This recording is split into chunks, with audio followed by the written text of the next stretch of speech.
Okay. So again, we talk about medium fidelity prototypes. You are in the middle of your heuristic evaluations. This will be the next step. Okay, so in the assignment number 4, you will start from the violations that you will receive from your colleagues. You will decide which of the 2 prototypes will be the main focus of your work, and you will try to address the violations by developing some screens of your prototypes in medium fidelity. Okay? But again, we will publish the assignment for, I think, by the end of this week, and you will be able to delve into all the details. Anyway, today we will make a short introduction to medium fidelity prototyping, and then I will show you some basic functionality of Figma. That is the tool that we are suggesting for this assignment. And then you will try to use Figma to to solve a very brief exercise. So I will not stay here for 1 hour and a half with a boring tutorial on Figma. The idea is to challenge you in discovering the functionality of Figma while using it. Okay? So let's start with the introduction about medium fidelity prototyping. Medium fidelity prototypes are computer prototypes, okay? So with low fidelity prototypes you used papers and pens. Here we are using a computer and a software to produce this kind of prototypes, okay?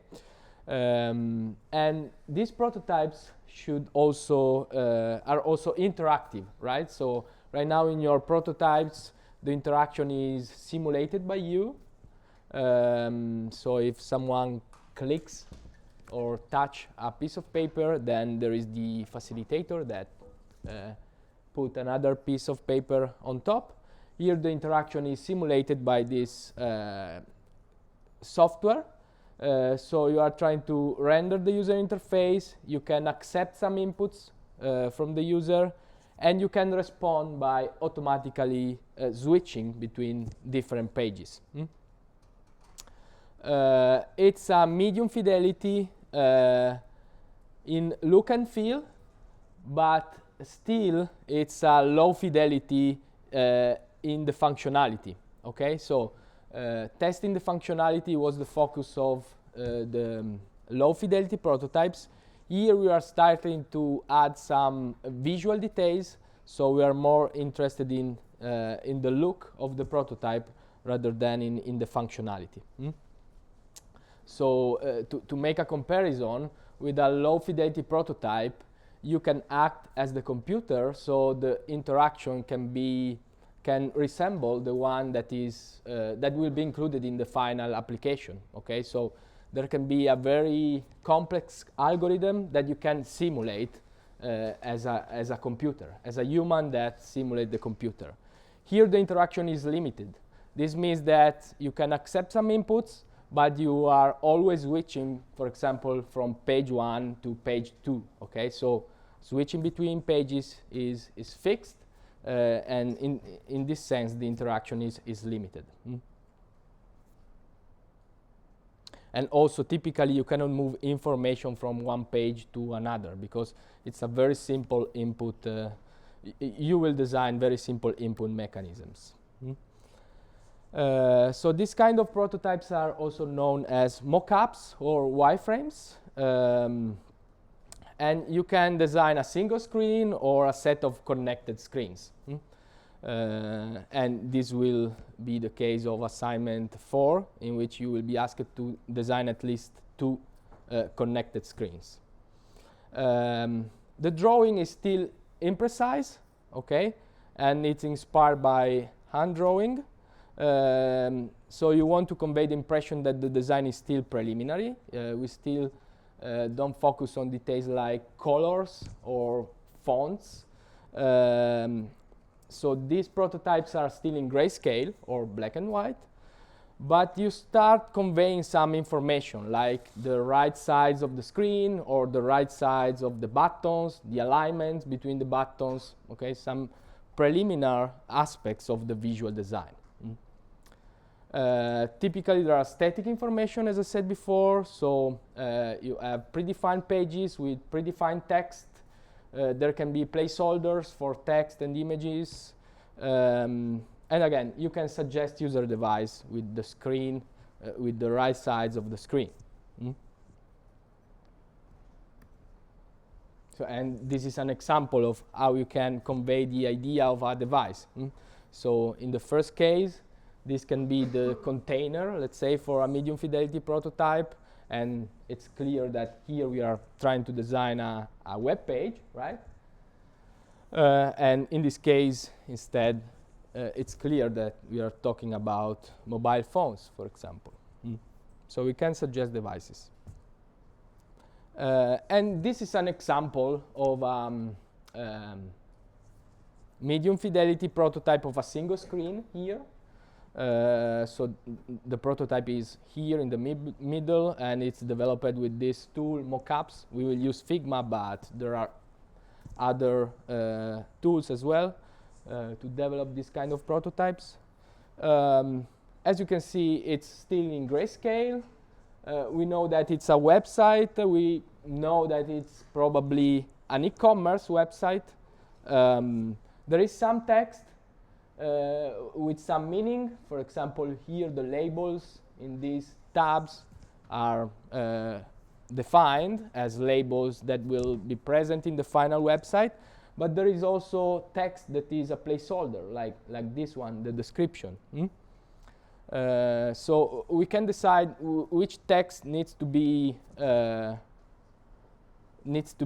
aligned with the final implementation, but there can be also text that it's not important for the purpose of the prototype, so we use a placeholder.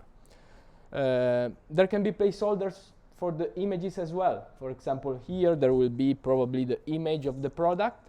It's not important at this time. The important here is to convey the information of the position of the image, the size of the box, okay, and maybe the alignment with the other elements within the interface. In this kind of prototypes, you can also click, okay? For example, to move from one page to another. So some areas of the design may be active. If I click on home, maybe this prototype shows another page, the home page in this case, but it's completely okay if some of the buttons are not active, okay? So again, it's a prototype, so you design your flow maybe to solve a given task, and there can be parts of the interface that are not active, okay? So how can we design this kind of prototypes? Again, we will use a tool on the computer, and with these tools we can design everything from scratch, but these tools also typically provides you with some libraries, okay? Some templates that can be reused, right? So there are a lot of UI design libraries and stencils also in Figma. We will see some examples that you can reuse, okay? So if you have to, I don't know, design a keyboard for your mobile application, you can of course design your keyboard from scratch with every boxes, but you can also look for keyboards that are already included in some libraries, and you can maybe import them in your project and modify them as you want.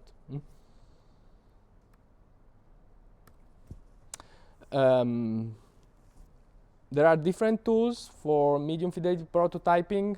We will suggest Figma. I don't know how many of you already knows Figma. Okay, some of you. So maybe this introduction will be a bit boring, but anyway. There are also other tools as well, like Balsamiq, mockups. So we are suggesting Figma, but if you are already skilled with other tools, you can use other tools as well.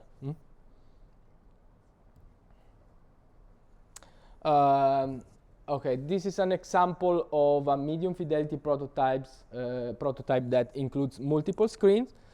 And this is just to show you that the interaction flow is fixed. Okay, so buttons are connected. So if I click on a button, I can go on another page, but the click on that button will always produce the same flow, independently, for example, of my input. You can also design these prototypes with other tools like PowerPoint, but it's more complex. It's better to use probably dedicated tools like Figma. Okay, what are the drawbacks of this kind of prototypes? As you know, different prototypes convey different information, and so they are useful to learn something, but at the same time they also have some drawbacks. So for example, here again, as in the low fidelity prototypes, we don't have colors, so we cannot test colors, for example. Also, the interaction is fixed again, so you can click, but you cannot really interact with the prototype in this case. So typically there is no text entry, no data entry, no real selection of data. Maybe you can have a drop down, but then the selection is always the same, is forced. I can select the first element and that's it, okay? And some widgets may be inactive. Paths are static, again. I can solve the task in sequence, going from page 1 to page 2 to page 3, but the interaction is always the same. And the other drawback is, since there can be also inactive buttons, typically when you test this kind of prototypes with an evaluator, the evaluator is engaged in this sort of hunt for the hotspot, okay, to find the only way to solve the task, okay, to spot the clickable buttons. And this can create, of course, biases, because you are not free to explore all the application. So it's good for testing and understanding the UI structure in a way, but it's not good for testing the UI behavior, again, because the behavior is fixed. Okay, so this was a very brief introduction to medium fidelity prototyping.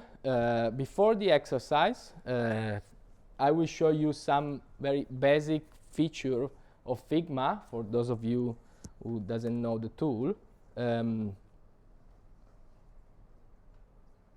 So Figma is let me move the, or maybe it's better if I mirror the screen.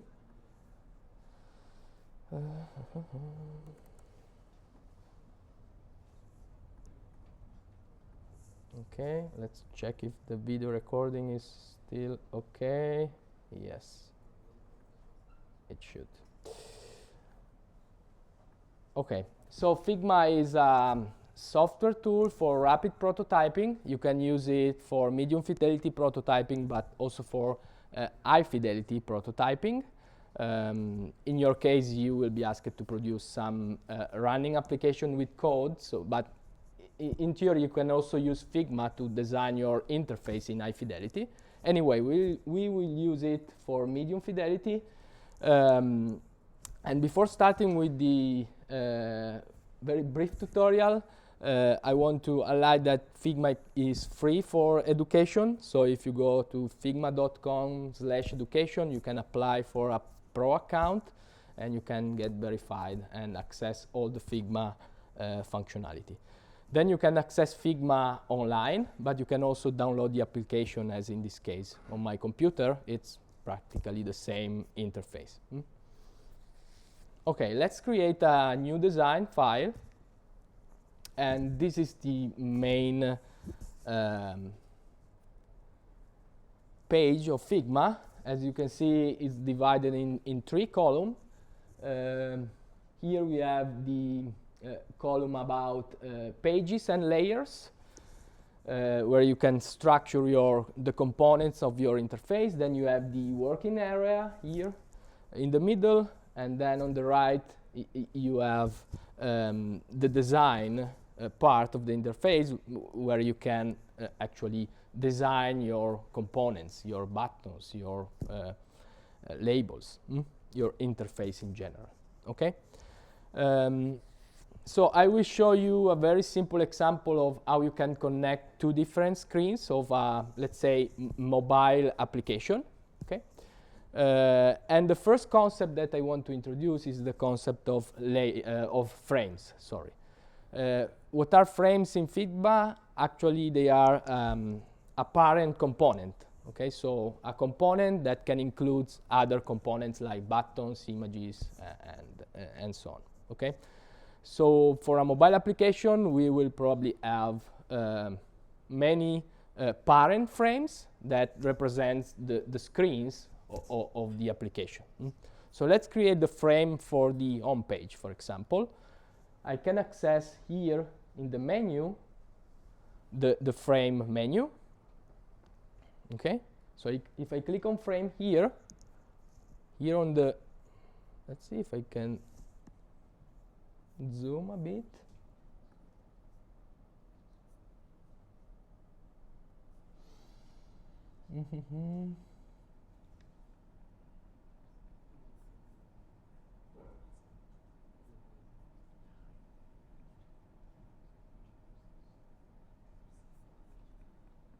Where are the preferences, settings?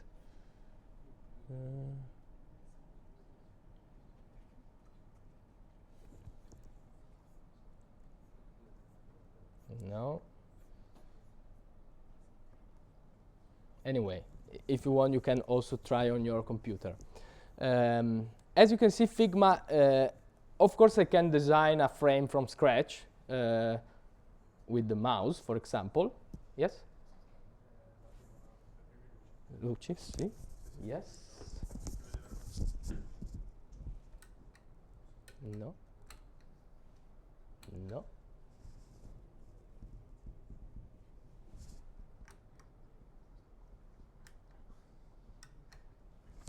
I don't know how to. And I. Sorry.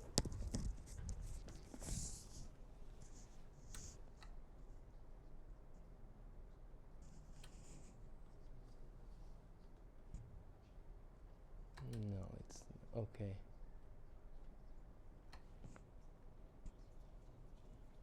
I can reduce the light, but I cannot apparently.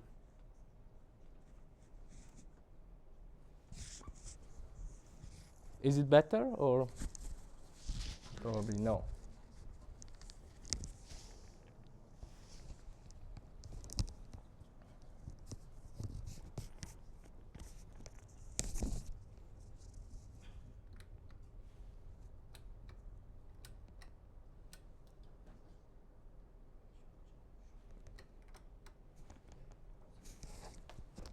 I don't know, I'm sorry, but I'm not able to turn off the lights, apparently.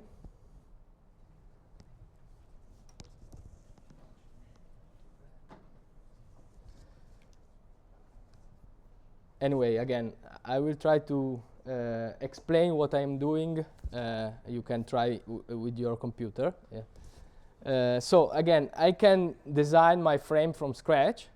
But Figma is also proposing me some predefined frames that I can use with the right dimension. Okay, so I can, for example, let's delete this frame.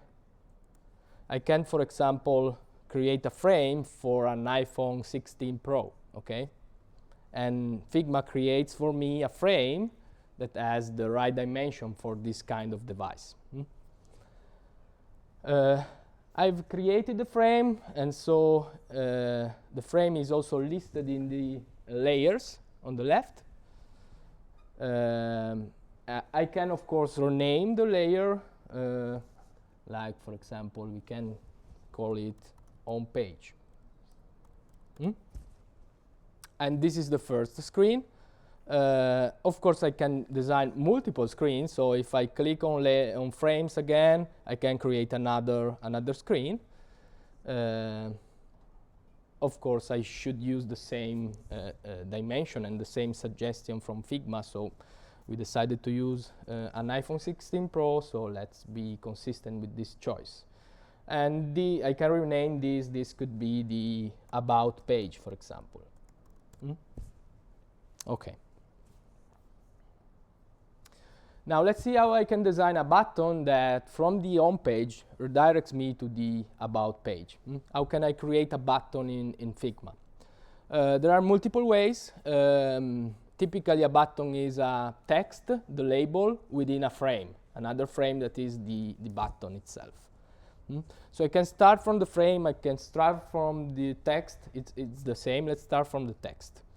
So I click here on text. I move on my home page, I click on the home page, and I can write, I don't know, about.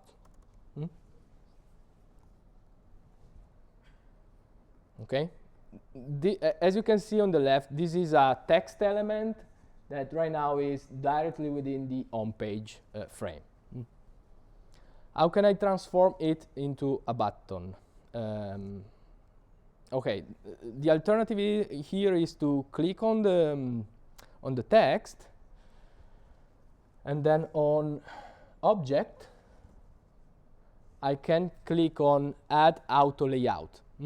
If I click on Add Auto Layout, Figma automatically inserts the text within a frame, a container frame, adding some spaces and some margins from the frame. Okay, so I click here, and as you can see now, there is no longer the text that is directly inserted in the home page, but there is a frame, and within the frame there is the text with some margins. Now, the frame represents the shape of the button, so I can select the frame, and I can, of course, modify it according to my preferences. For example, I can add a fill, so a color for the shape. Let's put it in, I don't know, blue. Okay. I can also, in the Design tab on the right, I can add some corner radius, like 30 pixel. I can also put a border. I can do whatever I want. And in the exercise, you will be able to explore this functionality. Of course, if I select a text, I can also change the properties of the text. So let's say I want the text in white, and that's it. In the fill property of the text, as you can see, the text is selected. I can change the color of the text. And this is my button. Okay. In the Design tab, I also have some position feature, like I can align the button according to the parent container, so I can align it to the left, to the center, to the right, and so on. Okay. Now, before connecting this button to the other page, I want to show you another functionality. Let's imagine you have a button that you need to replicate in your interface, like a button for saving something, OK, cancel, I don't know. Instead of recreating the button from scratch, you can also transform your button into a component. Okay, so if let's rename this button about. If you right click on the frame that is a button, you can click on create component, and Figma, as you can see from the color, transforms this into a component. It's something that now it's in your library and you can easily reuse. So if you go to assets here, then you will see libraries. But if you go on local components, local assets, you see your button. Okay, so you can easily reuse it. Like, for example, I click on the About page, I click on my component insert instance, and I've inserted an instance of my component. So if you need to reuse some elements, it's better to create it first and then transform it into a component so that you can then reuse it whenever you want. Now, let's put some text just for example here in the about. And let's try to connect the two pages. And here we are talking about the prototypes tab that is there near the design tab. So I want to associate the click of the button about to, with a transition to the new page. So I click on the button. I go to the prototype tab of the button, and I can add an interaction. Okay, so I click on the plus here, and here I can add different interactions. For example, I can add interactions on the tap of the button, as in my case, but I can also add interaction when the user drags the button, or when the user hovers the button, for example, with the mouse, and so on. We are in a touch screen interface, so let's add an interaction on tap. And for each trigger on tap, you can add an action that in this case is, of course, navigate to. We want to navigate to a new screen. So when I tap the about button, navigate to, and I can add the destination, right?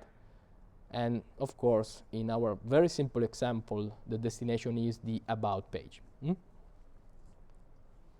As you can see now, there is an arrow that connects the button to the new screen. And we can also try the prototype running it in Figma. Okay, so I go to the, no, sorry. Okay. I go to my home page, and I click on the run button, okay, on the top right corner.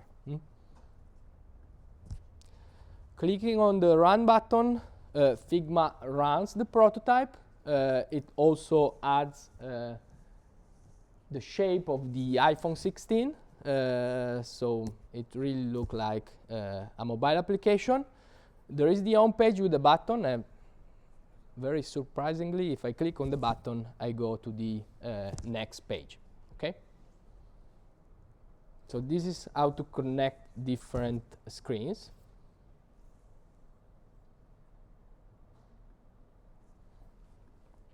Of course, as I said before, you can design your prototype from scratch, but you can also reuse some components from libraries and so on. In Figma, there is if you go in the home page of Figma, either here or on the website, there is a large community of designers that publish their prototypes. So if you explore the community, you can find a lot of different projects with different degree of fidelity that you can simply open and reuse. Okay? And this is the first option. In the new version of Figma, you can also reuse something directly within your project.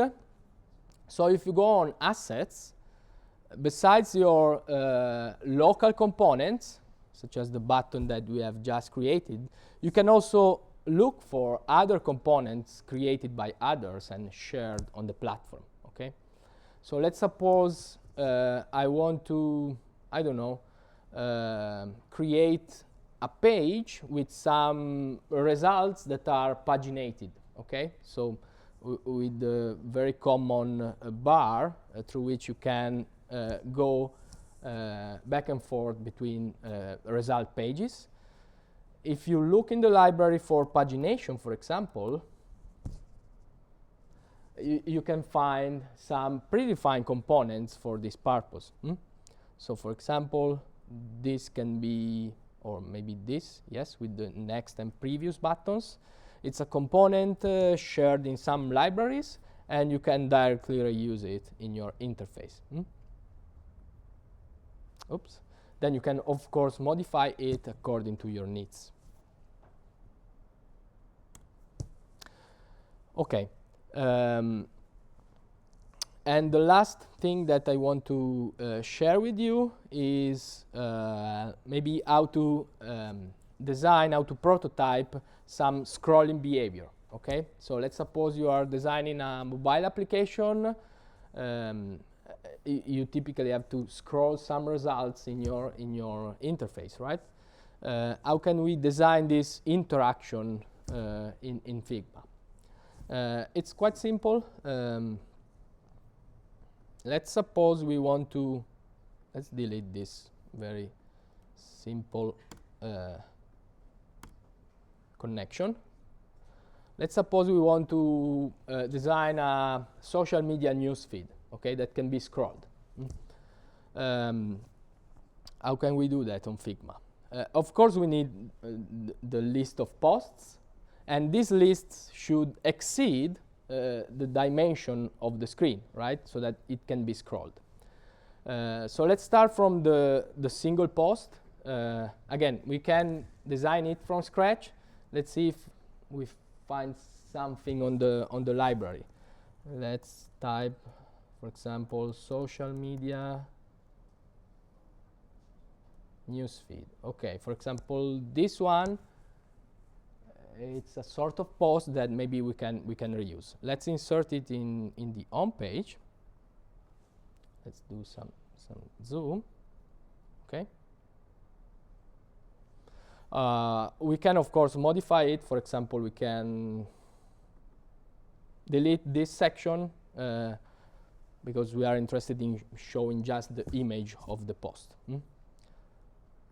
Okay.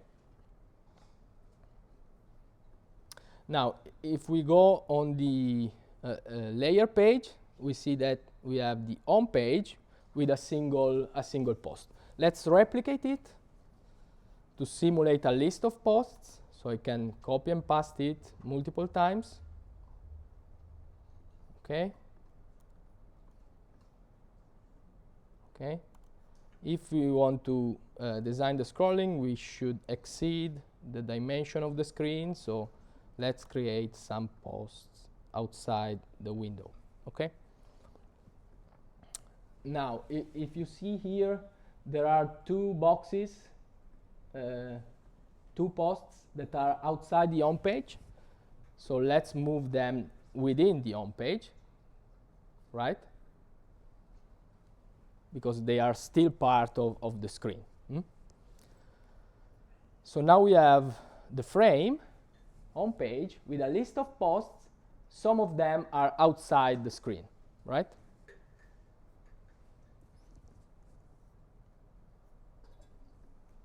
Now let's select all the posts, and my idea is to create, let's say, another frame that contains the list of posts, just to hierarchically structure my home page.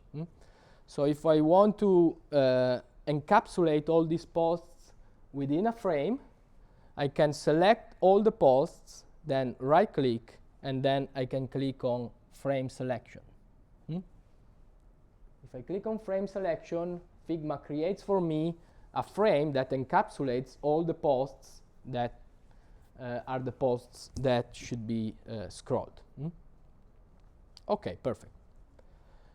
Now we have the main frame, another frame within the home page that exceed the dimension of the screen. Now I need to set the boundary for the scrollable area, right? So the scrollable area should start here and should stop here, right? So I resize the frame that I've just created to match the dimension of the screen in this case. Okay. So now we have a list of posts that are inserted in a frame that represents my scrollable area. And now within this frame, I can add an interaction for the scrolling. So I click on the frame. I go on the Prototype tab. And here we can see the overflow field that right now is no scrolling. I can set up a vertical scrolling, okay? So within this frame, I will be able to scroll vertically the posts that are included in the frame. Let's see if everything works. So let's go on the home page.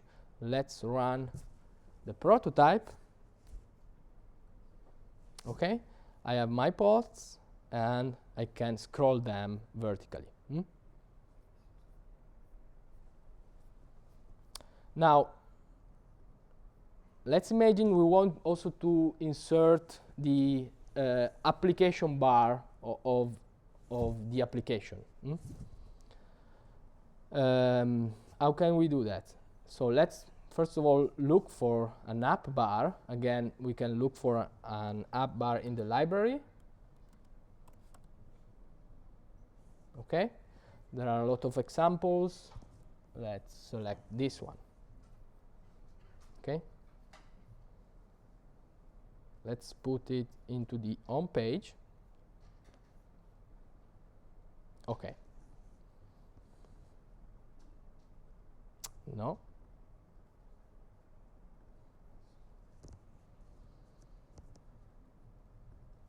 Okay, now we have the home page that includes the app bar and then the frame that is scrollable. Let's see if it works. I run the prototype.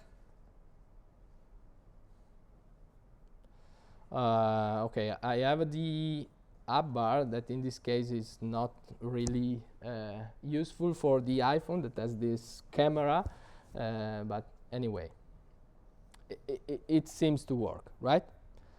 The alternative, maybe for some reason you have to include the app bar within the same frame that includes the posts.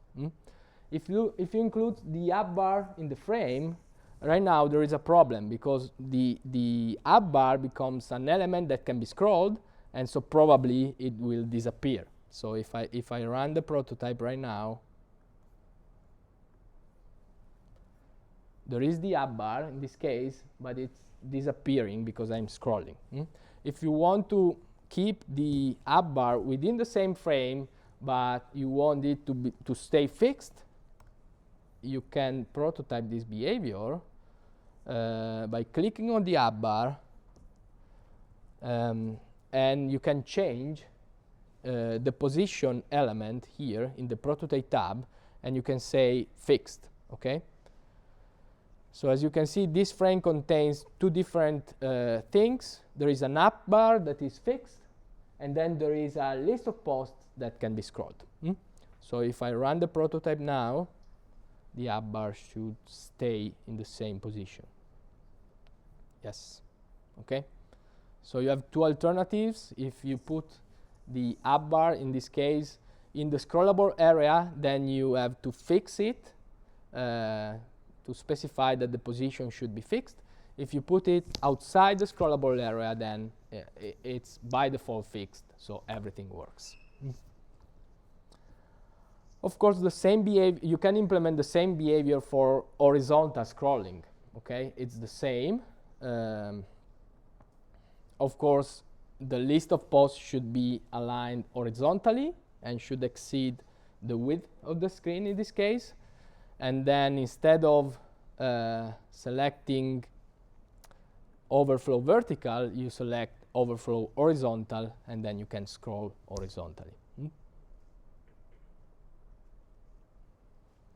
Okay, this was a very brief tutorial about some of the functionality that I think are probably common in your prototypes. I don't know if you have any questions. Otherwise, the idea is to challenge you in solving an exercise, a replication exercise, to discover also other functionality of the tool with my support, of course.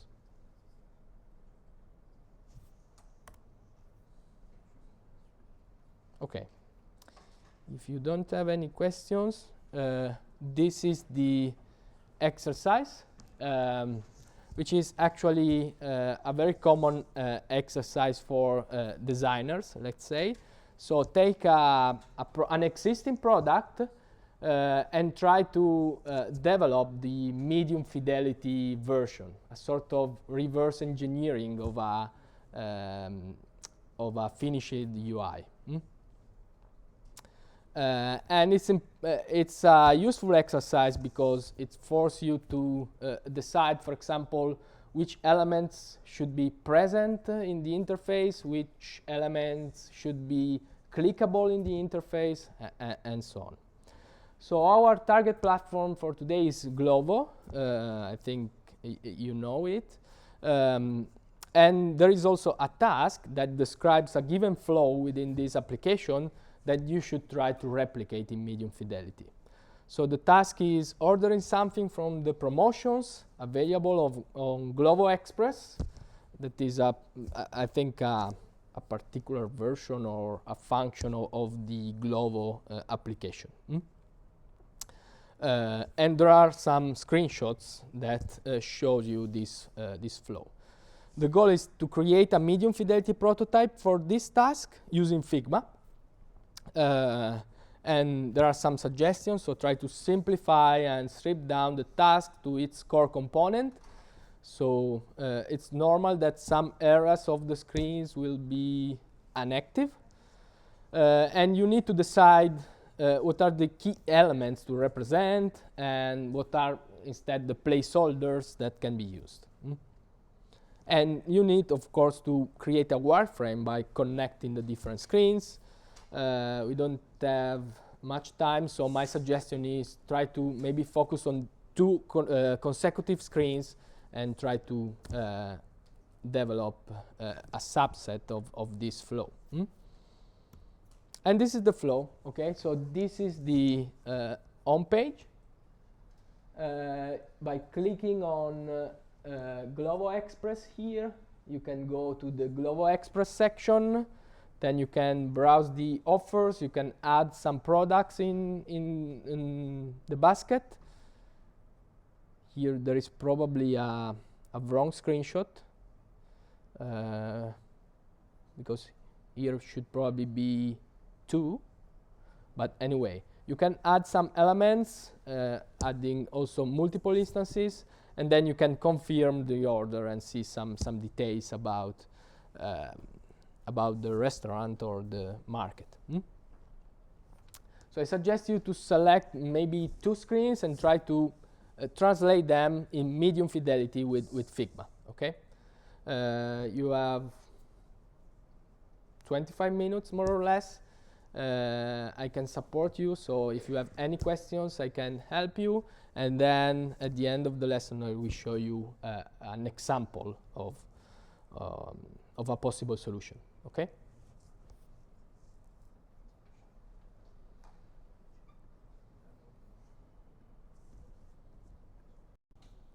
Okay. Again, this is a possible solution for this task. I found it online, so maybe there are something that is not perfectly aligned with our slides, but anyway, I think it's quite a good example. This is the home page. As you can see, it's in grayscale. There are no images at all, and also some text it's actually a placeholder, like this one. Okay, so there is the important text, the the labels that you need for navigating in the task. Other text is just a placeholder, and there are no images, but there are placeholders that have the right size and the right position within the interface. Here they decided to put some square boxes. Maybe we could also try to mimic the shape of the images in this case using some circles. Okay, but anyway, it's fine because they are placed in the right position. As you can see, you can just click in one single point on the interface. That is the point that you need to reach Glovo Express in this case. So we are following the task. I click here and I go to the Glovo Expert page. Again, there are placeholders for images, placeholders for text, like the description of the element. It's not important. It's important to have some labels with some meaning for the task. So here I need to order something, so the button order again, it's has a clear meaning in this case. Again, grayscale, but we can understand the overall structure of the UI and the alignments of the different UI elements. I click on order again, and I have the page with the products, again with placeholders. And this is a clear example of why this is a medium fidelity prototypes, because the interaction is fixed. I can just insert one single element in my basket, and this element will be always the same, the first one. Okay, so I can just click here on the plus, and there is the indication that I've added the element on the basket. Again, the interaction is fixed, so the next element that I can add in my basket is always the same, and it's this one. But the UI structure is there. Okay, now I have two elements in my basket, and I can click on order. And again, the interaction is fixed. I cannot click probably, let's go. Let's rerun the prototype. The interaction is fixed. I cannot click on order with just one element. I'm forced to add both, because this is how they decided to structure the task. Okay, so there is no real interaction. Okay, I add the second element, and now I can click on order, and there is the final page that is static, so I cannot click anything, but I can see how this page is structured with, okay, here I have a placeholder for a map, and visually I can also understand that this is a map, so you can use a very simple. You can also have some indication about the image that will be included. In this case, it will be a map.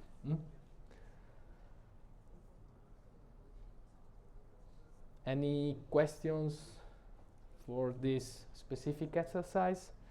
This is, in a way, how your medium fidelity prototype in the assignment 4 should look like. Okay. Again, you will not ask it to design your entire prototype in medium fidelity, just probably 2 screens of your prototype. But again, this is the level of fidelity that you should follow. Any questions? Okay, so tomorrow you will still have some time to complete the assignment 3, and so see you tomorrow in the lab.